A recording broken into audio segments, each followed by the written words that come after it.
Halo Infinite Update overhauls networking, adds easy anti-cheat, custom firefight, more.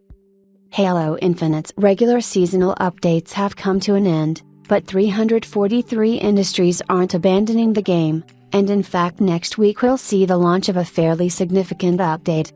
This patch will offer a full networking overhaul, rather than trying to patch problems in Halo Infinite's original networking model. They've decided to completely change the underlying tech.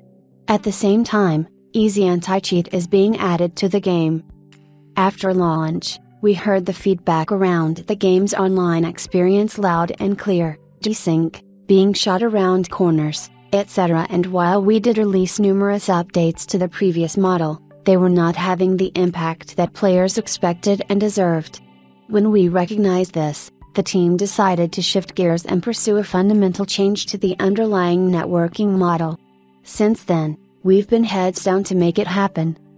Last December, we shared a first look at it when it launched in Firefight, King of the Hill, and was featured in the Combat Workshop.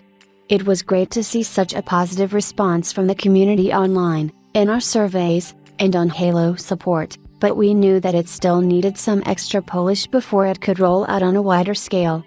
Now that we've given it that extra time, we are confident that this updated model will result in a better and more consistent multiplayer experience.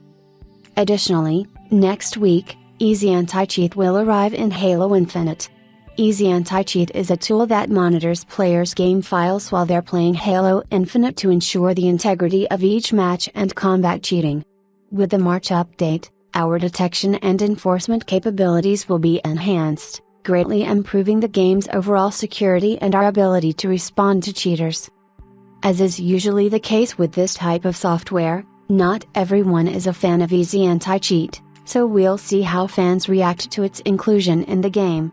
In addition to the networking changes, players can look forward to a new custom version of the Firefight mode. With the March update, we are introducing Firefight Custom. This is a blank firefight mode that keeps the high-level structure of Firefight, King of the Hill intact: sets, lives, skulls, scoring, custom game options, but removes all the logic related to hills. In other words, this is Firefight, King of the Hill without the King of the Hill. Mode scripters will have full control over what constitutes a win or a loss of a point, whether teams earn skulls, which spawners are triggered and when, and if players can earn more lives. We wanted forgers to spend less time in budget scripting basic features of the mode and instead spend their time on the logic that supports their ideal experience. On top of everything mentioned so far, the next Halo Infinite update will refresh the squad battle playlist, rebalance of number of the game's weapons, and squash some persistent bugs. Halo Infinite can be played on PC, Xbox One, and Xbox Series X, S. The update detailed above will drop next Tuesday, March 19th.